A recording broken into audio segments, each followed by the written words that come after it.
Okay, हाय class. तो आज हम चैप्टर नंबर 5 के कुछ क्वेश्चन सॉल्व करेंगे अपनी क्लास में। Chapter number 5, accounting equation.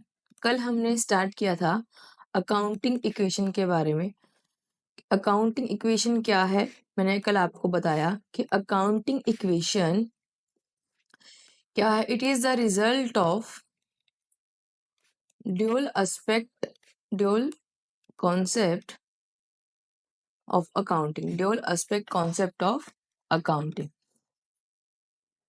यानी हर ट्रांजैक्शन के मैंने आपको बताया कि दो इफेक्ट होंगे, एक होगा डेबिट और एक होगा क्रेडिट।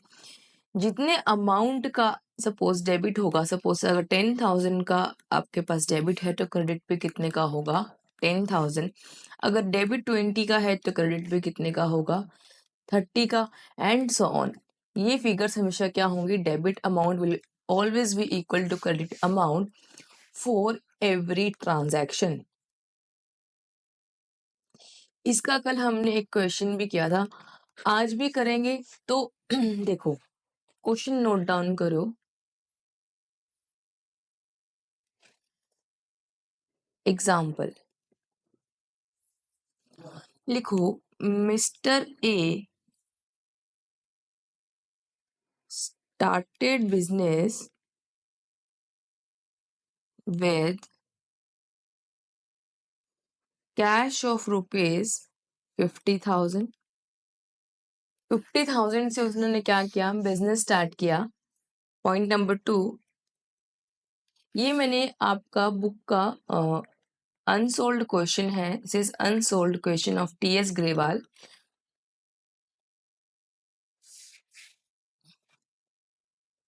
आप चाहें तो अपनी बुक से भी रेफर कर सकते हैं। Question number 13, Mr. A started business with cash of rupees 50,000, paid into bank rupees 10,000, purchased goods for cash rupees 20,000 and credit rupees 30,000. Point number 4, sold goods for cash rupees 40,000, costing 30,000. Next point is rent paid कितना, rupees 500. Next is rent outstanding कितना, rupees 100. Next point is bought furniture rupees 5,000 on credit. Next is bought a refrigerator for personal use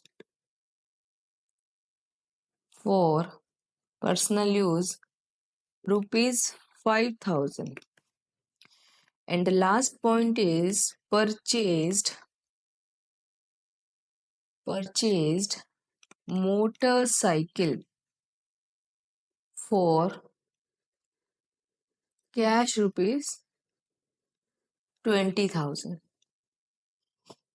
कहता है develop an accounting equation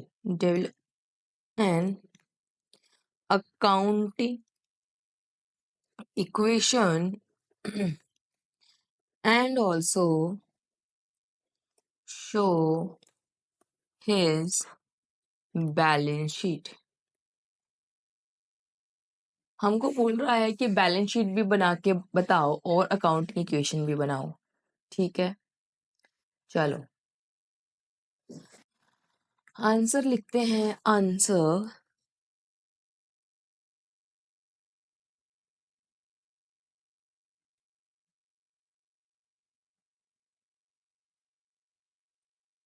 assets is equal to liabilities plus capital, ये होती है हमारी equation.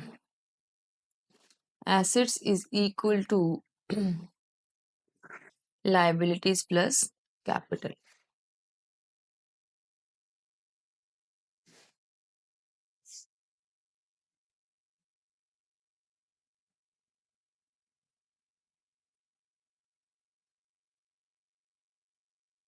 Liabilities plus capital. Transaction wise effect डालते जाते हैं। चलो पॉइंट नंबर 1 क्या बोल रहा है? Point number 1, started business with cash of ₹50,000। It means क्या हुआ? बिजनेस स्टार्ट किया, स्टार्टेड बिजनेस विथ 50,000 कैश। तो बिजनेस एंटिटी के पास क्या हुआ? इन हुआ, कैश इन हुआ। Just a minute. कैश आया 50,000 और उसके क्या हुई? कैपिटल, एक लाइबिलिटी दैट इज ओनर्स की तरफ लाइबिलिटी बढ़ गई 50,000 और कोई इफेक्ट नहीं है। पॉइंट नंबर 2 क्या बोल रहा है? Point number 2 is, first point हमारा हो गया बिजनेस स्टार्ट करने का। पेड इनटू बैंक ₹10,000, यानी बैंक में कैश क्या किया? डिपॉजिटेड 10,000 इन बैंक। तो कैश क्या होगा? अगर डिपॉजिट कराएंगे, कैश गया, लेकिन बैंक में मेरा एक दूसरा एसेट खुल गया, बैंक में डिपॉजिट हो गया, उसका नाम हुआ, वो कितने का हुआ? 10,000 का। यानी यहाँ -10 हुआ, प्लस एक एसेट क्रिएट हुआ तो दूसरा एसेट कम हो गया। ठीक है, तो देखो इफेक्ट यहाँ पर कुछ आएगा नहीं और ये अपना सेकंड पॉइंट कंप्लीट हो गया। Third point, purchase goods for cash ₹20,000 and credit ₹30,000। Step by step cash purchase 20,000 की, क्रेडिट परचेज 30,000 की। तो देखो cash purchase 20,000 and credit purchase 30,000। Cash purchase करेंगे तो इफेक्ट क्या होगा? गुड्स आया, एक एसेट आया मेरे पास, स्टॉक 20,000 का, लेकिन 20,000 कैश मेरा क्या हो गया? आउट, कैश परचेज कर लिया। ठीक है, इधर कोई इफेक्ट रहा नहीं, एसेट आया, दूसरा एक एसेट आया, दूसरा एसेट कम हो गया। क्रेडिट परचेज किया तो स्टॉक पर बढ़ जाएगा मेरा 30,000 से, गुड्स इन हो गए, और क्योंकि क्रेडिट पे परचेज किया तो मेरी एक लाइबिलिटी आ गई, इसका नाम है क्रेडिटर, वो कितने की आ गई? 30,000। देखो बैलेंस आउट हो रही है इक्वेशन, यहाँ 30 आया तो यहाँ भी 30 प्लस हो गया। ठीक है जी, चलो पॉइंट नंबर 4। पॉइंट नंबर 3 हो गया हमारा। Point number 4, sold goods for cash 40,000 costing 30,000। Goods sold, goods sale किए, कॉस्ट कितनी? 30,000, बेचा कितने में? 40,000। यानी मैंने कैश सेल की है तो मेरे पास 40,000 रुपीज का कैश आया, 30,000 के स्टॉक चले गए, 10,000 का जो मैंने प्रॉफिट कमाया, सारी जो इनकम हुई वो किसकी होगी? All income all expenses belongs to owner. Owner कौन है? कैपिटल। ओनर का अकाउंट कैपिटल अकाउंट है, तो यहाँ पर हम क्या करेंगे? 10,000 इसके प्लस कर देंगे। ठीक है जी, चलो पॉइंट नंबर 5 ये हो गया हमारा। Rent paid ₹500। रेंट पेड कितना है? 500। लिखो रेंट पेड ₹500। रेंट पे किया तो मेरा इफेक्ट क्या हुआ? मेरा कैश आउट हुआ, 500 रुपया पे किया, कैश गया। ये खर्चा क्या हो? खर्चे किसके? सारे खर्चे ओनर के। ओनर का अकाउंट कैपिटल अकाउंट। सारे खर्चे सारे इनकम किसके होते हैं? ओनर के ही होते हैं ना। चलो बिजनेस स्टार्ट करोगे तो आप ही के खर्चे, आप ही की इनकम होगी। चलो ये पॉइंट हो गया। आउटस्टैंडिंग रेंट है 100 रुपए। अब इसको भी देख लो। Outstanding rent point number 6, outstanding rent है 100 रुपए। यानी मेरा कैश आउटफ्लो तो नहीं हुआ, मेरी ना मेरे बैंक में इफेक्ट रहा। मेरा इफेक्ट क्या है, मेरा एक खर्चा है जो मैंने पे नहीं किया। फर्स्ट ऑफ ऑल ये खर्चा बेयर कौन करेगा, पार्टनर ओनर, यानी कैपिटल अकाउंट। और साथ में ये मेरी क्या है, एक लाइबिलिटी है क्योंकि मैंने पे नहीं किया है। तो ये आउटस्टैंडिंग रेंट नाम से एक लाइबिलिटी आ गई 100 रुपए। 100 प्लस हुआ, 100 माइनस हुआ, नेट इफेक्ट 0 हो गया। ऐसे साइड पर कोई इफेक्ट नहीं पड़ा।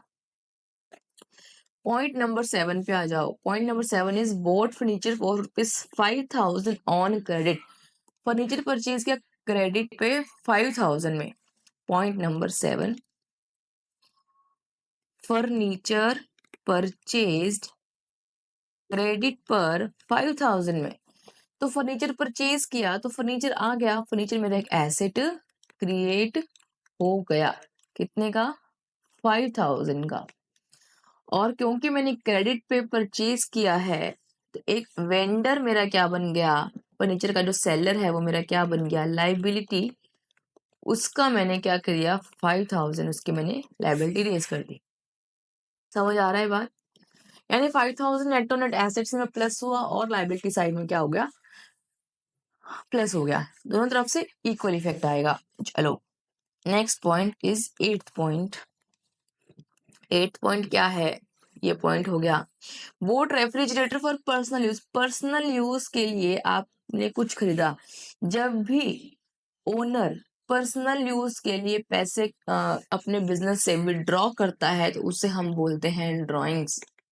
ड्रॉइंग्स यानी amount withdrawn by the owner for personal use is drawing.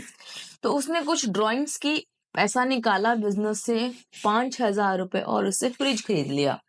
देखो 5,000 रुपीज की क्या है, ड्रॉइंग्स। लिखो यहाँ पहले तो ड्रॉइंग्स।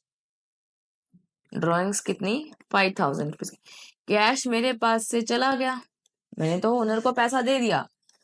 अब ओनर को पैसा जब दिया तो मेरी क्या हो गई, मेरी कैपिटल ओनर की तरफ लाइबिलिटी भी क्या हो गई, 5,000 से कम, क्योंकि मैंने उसको पैसा दे दिया। तो ये हमारी एंट्री, सॉरी इसका इफेक्ट भी हमने डाल दिया। Purchased motorcycle for cash ₹20,000। 20,000 के लिए क्या किया आपने, 20,000 का मोटरसाइकिल परचेज किया है। नेक्स्ट पॉइंट लिखो यहाँ, 9th point, motorcycle purchased 20,000 cash. 20,000 cash से क्या आपने मोटरसाइकिल परचेज किया तो 20,000 आपका क्या हो गया, कैश आउटफ्लो हो गया। और एक एसेट आ गया आपके पास में, इसका नाम है मोटरसाइकिल, और वो कितने का है, 20,000 का।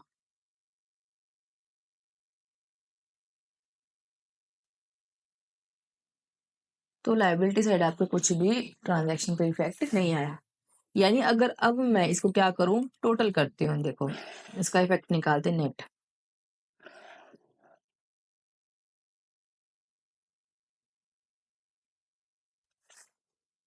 ये कैश है, ये बैंक है, ये स्टॉक का पार्ट हो गया, ये आपका फर्नीचर वाला पार्ट हो गया। ओहो, इसको ऐसे कर लेते हैं, ये फर्नीचर वाला पार्ट हो गया और ये मोटरसाइकिल वाला पार्ट हो गया। ठीक है, ये क्रेडिटर वाला पार्ट हो गया, ये आपका आउटस्टैंडिंग रेंट वाला पार्ट हो गया, ये वेंडर वाला पार्ट हो गया और वो कैपिटल वाला। तो देखो कितना हुआ,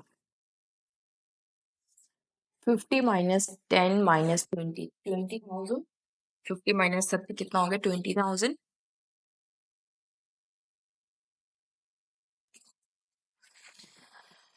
30, 20, 20 प्लस 40 इज 60, 60 माइनस फिर 20 करते हैं तो कितना होता है 40, एंड 40 माइनस 5 35, एंड ये कितना हो गया आपका 34,500।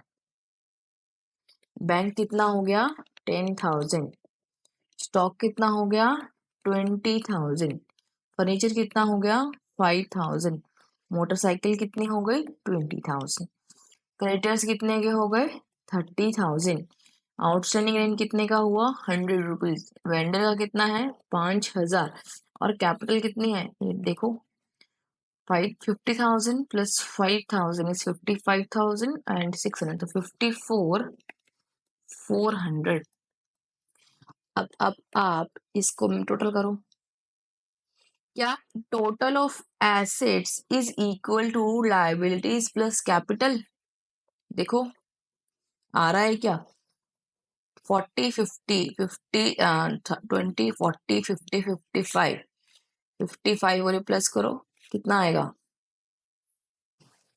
55 प्लस करो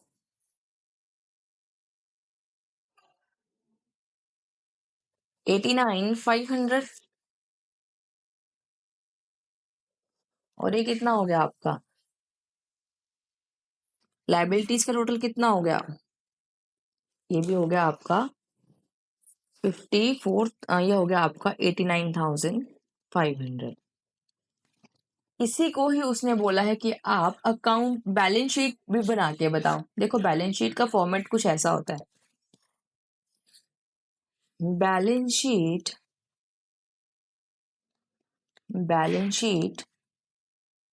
एज ऑन जो भी डेट दी हो, suppose 31 March 2024, let's suppose balance sheet as on 31 March 2024 का ये डेट आपको दिया है, तो बैलेंस शीट आपका फॉर्मेट कुछ ऐसा बनेगा आपका, यहाँ पर इसकी टी शेप में हम बनाते हैं इसे,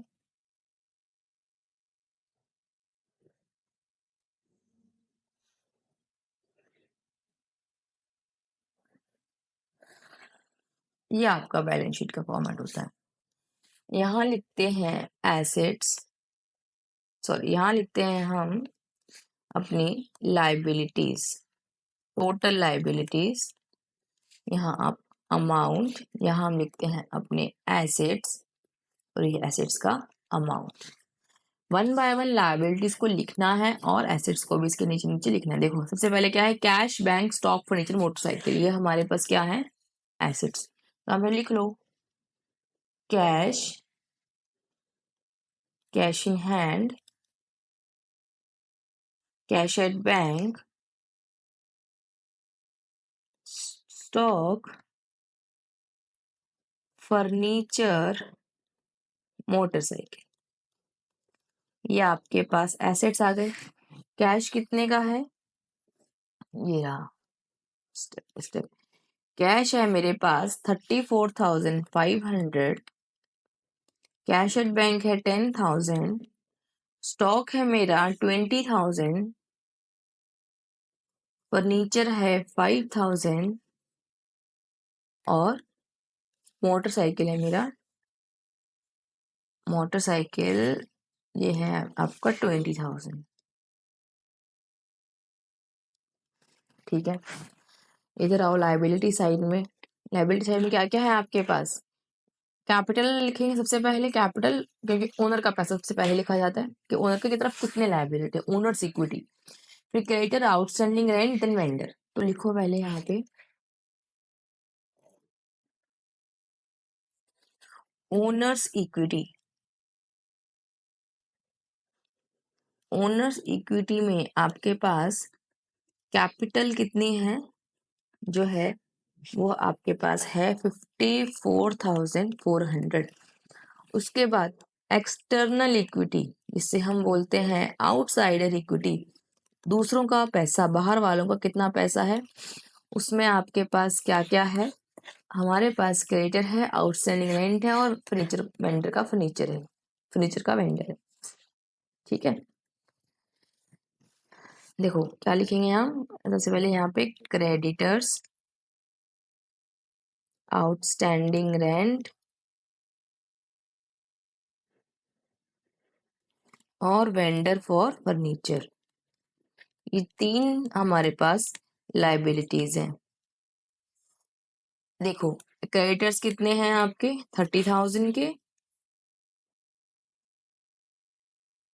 आउटस्टैंडिंग रेंट है आपका 100 रुपीज का, और वेंडर पर फर्नीचर कितने का है, ये आपका है 5000 का।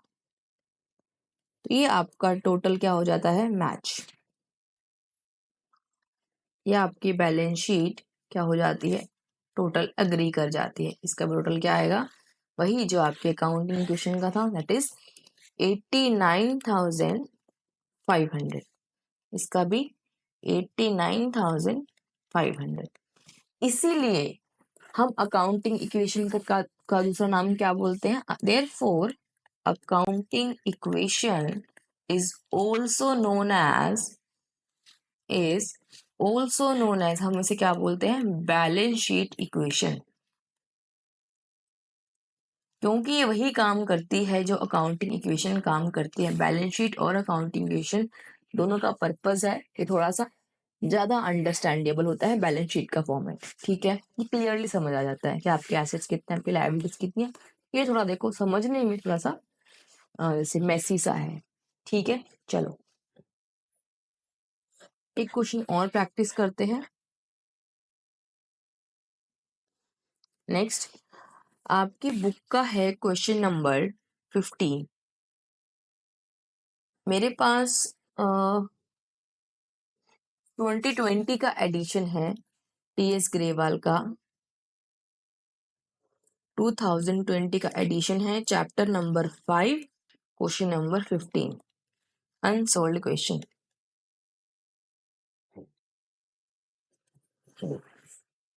रीड करेंगे बुक से और साथ साथ में लिखते चले जाएंगे शॉर्ट के आएंगे। चलो सबसे पहले क्या बोल रहा है, show an accounting equation for the following transactions. कोई डी महापात्रा, कोई क्वेश्चन में जो ओनर है उसका नाम है डी महापात्रा। ठीक है, point number 1, D Mahapatra commenced business with cash of rupees 50,000 and 1 lakh by check। Business start किया है कैश 50,000 से, बैंक में कितना डिपॉजिट कराया है 1 लाख, गुड्स लेकर आया 60,000 के, मशीनरी लेकर आया 1 लाख रुपीस की, और फर्नीचर भी लाया 50,000। यानी इतने सब सामान के साथ उसने बिजनेस स्टार्ट किया। बिजनेस स्टार्ट करने के लिए ओनर कैश भी ला सकता है, स्ट्रेट अवे बैंक में डिपॉजिट भी करवा सकता है, यानी बैंक से भी उसने पैसा फर्स्ट डे ही डिपॉजिट करवा दिया। और वो कुछ इन काइंड भी चीजें जो उसके पास है, गुड्स थे उसके पास जिसमें उसको डील करना है, कुछ मशीन थी उसके पास, कुछ फर्नीचर था। तो ये तो हो गया कैपिटल इंट्रोड्यूस्ड इन कैश, और ये हो गया आपका कैपिटल इंट्रोड्यूस्ड इन काइंड। अगर यानी मुझे फर्स्ट डे ही ओनर की तरफ लायबिलिटी मेरी कितनी आ गई, इस कैश की, बैंक की, गुड्स की, मशीनरी, इन सब पर टोटल वही मेरी क्या बन जाएगी, कैपिटल अकाउंट में ओनर की तरफ liability. Point number 2, 1/3 of the above goods, 1/3 of the above goods यानी गुड्स कितने हैं 60,000 के, तो 1/3 ऑफ 60,000 यानी 20,000 के goods sold at a profit of 10% on cost. 10% profit, cost अगर 20,000 है तो 2,000 का प्रॉफिट ऐड करके 22,000 में उसने क्या कर दिया, सेल कर दिया।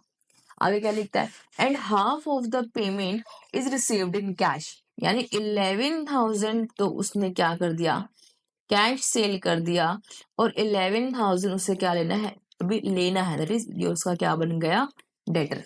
उधार उसने क्या किया, जिसको बेच दिया, जिसको उधार बेचा, तो जिससे पैसा लेना है that person is known as debtor. चलो थर्ड पॉइंट क्या बोल रहा है, डेप्रिसिएशन ऑन मशीनरी प्रोवाइड 10%। आपने जो मशीन इंट्रोड्यूस की थी आप उस पर डेप्रिसिएशन चार्ज कीजिएगा। डेप्रिसिएशन क्या होता है, डेप्रिसिएशन मतलब मशीन यूज करने की वजह से कितनी मशीन यूज हो गई उसका अमाउंट। अब ये एक मशीन अब अपने को एसेट यूज करते हैं तो कुछ तो वेयर एंड टेयर होता है ना, कुछ यूज होता है, कुछ उसकी वैल्यू कम होती है, तो वो कितनी वैल्यू कम हुई, वो जो वैल्यू का कम होना, fall in the value of asset due to use is known as depreciation. इसके लिए सेपरेट चैप्टर है आपके आगे, तो फिलहाल इतना ही ध्यान रखो। क्या फिलहाल इतना ही ध्यान रखना है आपको कि डेप्रिसिएशन आपको लगाना है, ठीक है। चलो पॉइंट नंबर 4 क्या है? Cash withdrawn for personal use ₹10,000। Personal use के लिए ड्रॉ करना इज ड्रॉइंग्स। 10,000 उसने क्या किया? Drawings. Point number 5 is interest on drawings charge at the rate 5%। पैसा उसने विड्रॉ किया है ओनर ने, उससे हम क्या लेंगे? इंटरेस्ट लेंगे उसकी ड्रॉइंग्स पर। कितना? 5%। ठीक है जी। पॉइंट नंबर 6 क्या बोल रहा है? Goods sold to Gupta for ₹10,000 and received bills receivable for the same amount for 3 months। हमने किसी को गुड्स बेचे 10,000 के, और उसी के हमने क्या किया? उससे एक बिल ले लिया, रिटर्न में ले लिया उससे हमने। रिटर्न डॉक्यूमेंट को हम बोलते हैं बिल रिसीवेबल। जैसे हम कौन है? डी महापात्रा। इसने क्या किया? गुड्स बेचा गुप्ता को 10,000 रुपीज में। बस वो बोल रहा है मैंने गुप्ता को बेचा, उससे एक रिटर्न में एक डॉक्यूमेंट ले लिया, तो उससे हम क्या बोलते हैं? Bills receivable. उसे हम क्या बोलते हैं? Bills receivable. रिटर्न डॉक्यूमेंट को बोलते हैं बिल्स रिसीवेबल। ठीक है। अगला पॉइंट नंबर 7, ये क्या बोल रहा है? यहाँ पर हमें मेंशन नहीं है कि 6 नंबर ट्रांजैक्शन में कि कितने की कॉस्ट है गुड्स की, और कितने की इसमें कितना प्रॉफिट है, और कितनी इसकी सेल्स वैल्यू है। अज्यूमिंग सब कुछ सेम है, 10,000 का ही हम क्या मान के चलेंगे? इसको कॉस्ट ऑफ सेल्स इक्वल मान के चलेंगे इस पॉइंट में। चलो point number 7, received ₹10,000 from Gupta against the bills. अच्छा, ये जो सेल की था बिल था हमारा 10,000 का, इसका पैसा मुझे क्या हो गया? मिल गया। Received ₹10,000 from Gupta against BR, against the bill receivable. इसको हम शॉर्ट में BR बोल देते हैं। तो आई होप क्वेश्चन समझ आ गया होगा। आपको बोल रहा है शो एंड अकाउंटिंग इक्वेशन। अब आपके पास ये 7 ट्रांजैक्शन है, आपको क्या करना है? अकाउंटिंग इक्वेशन शो करनी है। चलो अकाउंटिंग इक्वेशन।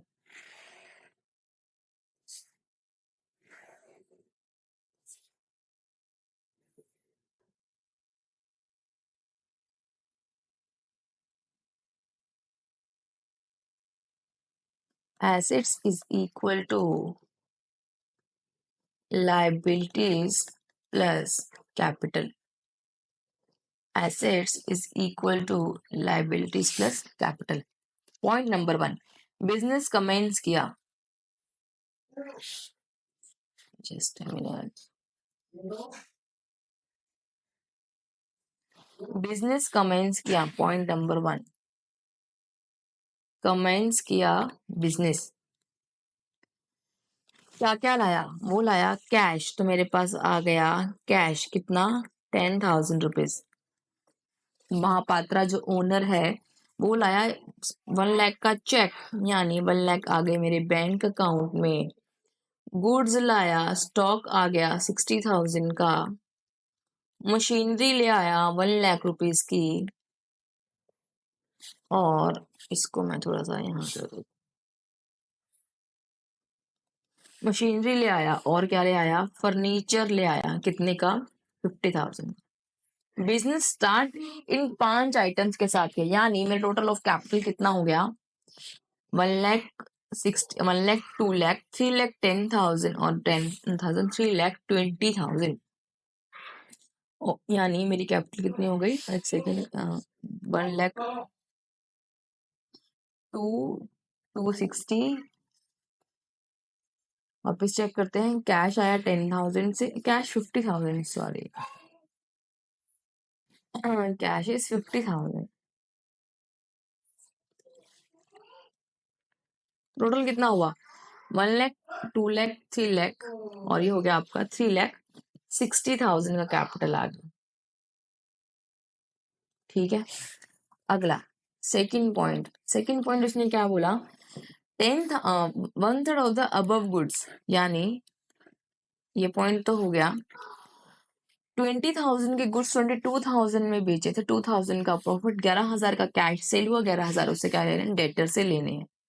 यानी पहले तो गुड्स आउट कितने हुए, 20,000 के, ठीक है, 22,000 का बेचा, तो ये माइनस हो गया, इसको हम बोलते हैं माइनस। 11,000 तो कैश रिसीव हो गया, डेटर बन गए 11,000 के, और मुझे क्या करना है, मैंने थोड़ा सा और स्पेस छोड़ दिया यहाँ पर, और 2,000 का जो प्रॉफिट हुआ वो किसका है, हमारे ओनर का, ठीक है। तो नेट इफेक्ट क्या हुआ, इधर साइड ऐसे साइड कितना आ रहा नेट, +2,000, और इस साइड में क्या हुआ, लेफ्ट साइड राइट साइड में +2,000। चलो ठीक है, ये हो गया हमारा सेल्स की बात, good sold. Point number 3, point number 3 क्या बोल रहा है, ये पॉइंट भी हमने done. Point number 2 is done. Point number 3, depreciation लगाओ मशीनरी पे 10% लगा दो। डेप्रिसिएशन यानी एक मशीन को यूज किया, मशीन है कितनी मेरी, 1 लाख की, उसके ऊपर 10% एक जन ओपनिंग डेट पे ही ले आया तो पूरे साल का डेप्रिसिएशन लगेगा, इट इज 10,000 का डेप्रिसिएशन लगेगा। तो होगा क्या, ये एक्सपेंस कौन बेयर करेगा, ओनर बेयर करेगा, ऑब्वियसली सारे एक्सपेंस किसके हैं, ओनर के। तो 10,000, अगर मैं बात करूं 1 लाख का 10% कितना होता है, 10,000 रुपए, और पूरे साल का लगाना है क्योंकि वो ओपनिंग डेट पे ही मशीन ले आया था। तो 10,000 का एक्सपेंस पार्ट जो ओनर है वो बेयर करेगा, और इधर साइड मेरा क्या होगा, 10,000 की मशीनरी कम हो जाएगी। यहाँ तक बात समझ आई, चलो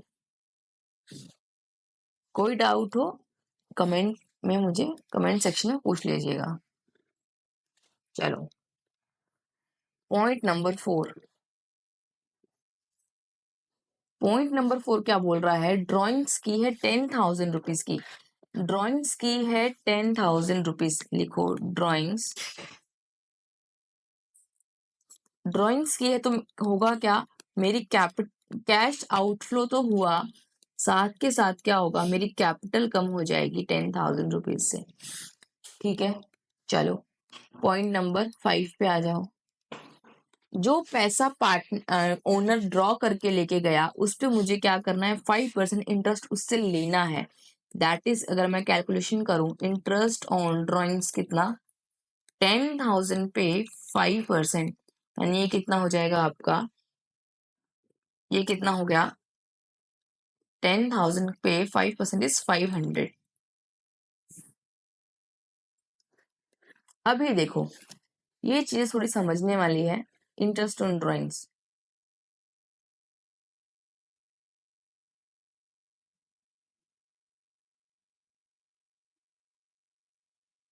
अब थोड़ा सा इस ट्रांजैक्शन को समझो, देखो यहाँ मैं आपको दोबारा सा इस ट्रांजैक्शन को समझाती हूँ। ये है बिजनेस एंटिटी, ठीक है, हमारे बिजनेस फर्म, और ये है खुद महापात्र, डी महापात्र, ठीक है, ओनर। इसने कुछ पैसा पहले तो इंट्रोड्यूस करता है कैपिटल के फॉर्म में, ठीक है, बिजनेस स्टार्ट किया, कैपिटल प्लस गुड्स वगैरह क्या क्या लेके आया, ठीक है, स्टार्ट किया। फिर इसने कुछ पैसा क्या किया, जरूरत पड़ने पे कुछ ड्राइंग्स की। तो जब ये कुछ ड्राइंग करता है तो हम पैसा जब आप किसी को देते हो तो बदले में क्या लेते हो, इंटरेस्ट। सेम बिजनेस एंटिटी ने भी किया कि मैं आपसे क्या लूंगी, इंटरेस्ट लूंगी।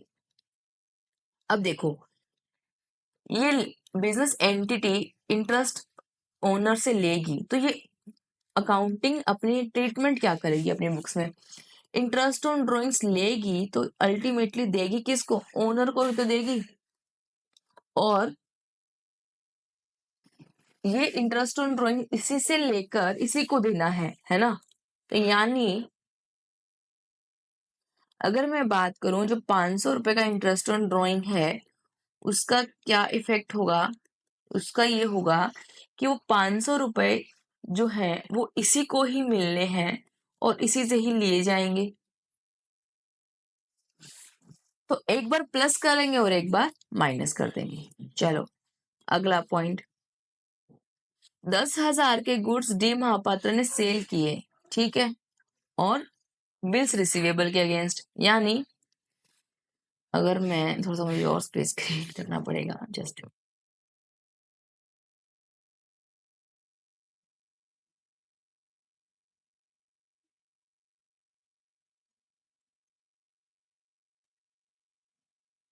ये कैसे हो आएगा यहाँ पर?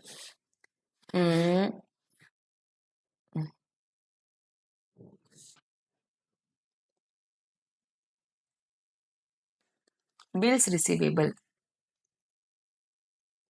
वो मैंने गुड्स सेल किया 10,000 का। Point number 6 is bills receivable. 10,000 के गुड्स चले गए और बिल्स रिसीवेबल कितने का बन गया मेरा? 10,000। सॉरी, इसको अगले यहाँ लिखना था, इसी लाइन में लिख दिया।